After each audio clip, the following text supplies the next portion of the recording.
My Lords, we are aware of recent media reporting on a petition on Papuan independence. We have not received any copy. The relevant UN bodies have also informed us that the petition has not been formally submitted to them. We, of course, will continue to follow the situation in Papua with great interest. I thank the Minister for his answer. But would we not agree that this petition was truly remarkable? It was signed by 1,804,421 people inside the country, 95.7% being indigenous West Papuans and 4.33% Indonesian trans migrants. The 1,708,167 estimated signatures by indigenous West Papuans represents 70.88% of the population. Is not this truly remarkable? And is it not a startling contrast to what happened in 1969, when after the occupation of West Papua, Indonesia handpicked only 1,026 people and forced them at gunpoint to declare support for Indonesian rule? My Lords, the Noble Lord, of course, is referring to the media reporting on the petition, and indeed, as he's presented the facts, as has also been reported in the media. However, I did, on receipt of this question, also check with our own mission in New York at the United Nations, and we certainly haven't ourselves received a copy of the petition. And furthermore, checking with the UN Secretariat, they themselves have not received such a petition. In terms of the situation in Papua, particularly West Papua, of course the Noble Lord speaks with great experience in this regard, and I know of his interest. We continue from a United Kingdom's perspective to ensure that all rights, and indeed those also of media reporting, are upheld. And we are encouraged recently by the steps that the President of Indonesia has taken in granting increased clearance for journalists to report from that particular region. My Lords, the question also raises this year, his predecessor, the Noble Baroness Annerly, shared the concerns by the Noble Lord about human rights abuses. And one thing is clear, they are continuing, and the government is monitoring them. Will the Minister, the Noble Lord the Minister, take this matter up in the UN and support the request for a special representative to investigate these continued abuses of human rights?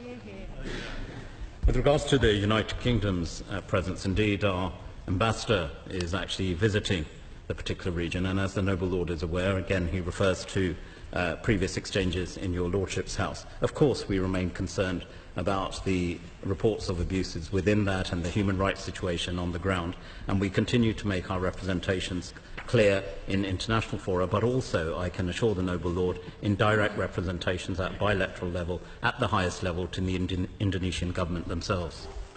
My Lords, if I may follow up that particular question, the matter of human rights abuses was actually investigated, are being investigated by the government of Indonesia. And they're particularly looking at the accountability when security forces open fire on a peaceful demonstration.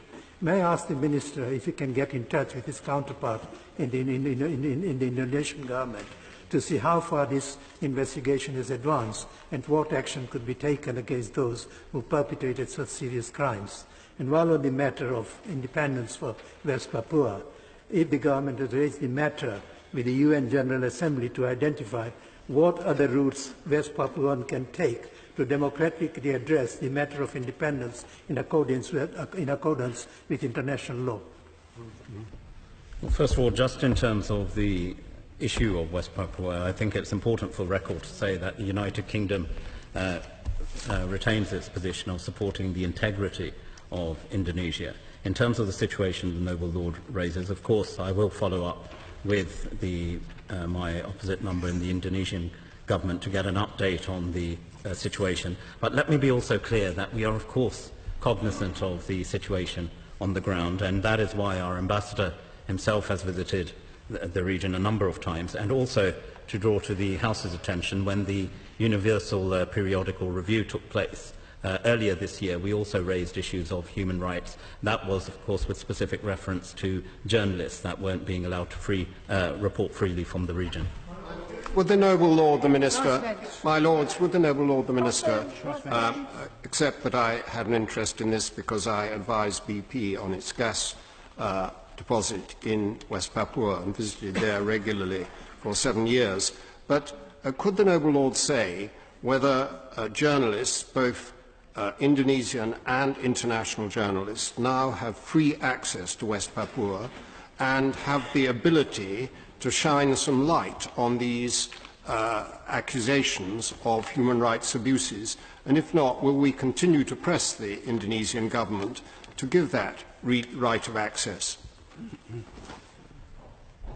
And the noble Lord speaks with great experience of the region and indeed of the country. I can assure him that, as I alluded earlier to a response I gave on this question, that President Jacobi has lifted and granted much more open rights and equalisation of rights to access to West Papua in terms of reporting by journalists. Of course, the situation continues to be monitored on the ground, and in answer to his question directly, it's certainly our reporting, and that is why we raised this at the UPR, that free access that certainly the President has committed to is not translating itself on the ground, and we will continue, I assure the noble Lord, indeed your Lordship's House, more generally, that we will continue to raise the issues not just of the freedoms of journalists within the region, but all issues of human rights in West Papua. My Lords, Indonesia being the 4th largest country in the world by population and by far the largest in ASEAN, the trend towards a degree of autocracy in ASEAN is worrying.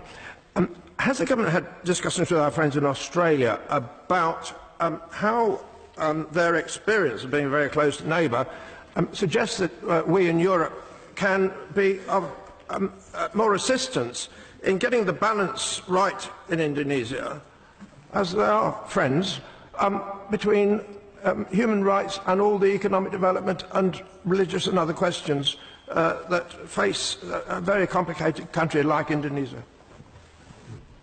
I think there's many parts of the world, including our own, where the challenges and complications of any population are something that are of priority for any government. But let's not forget, Indonesia is, first and foremost, is a democracy, and the current president who was elected on a mandate of pluralism.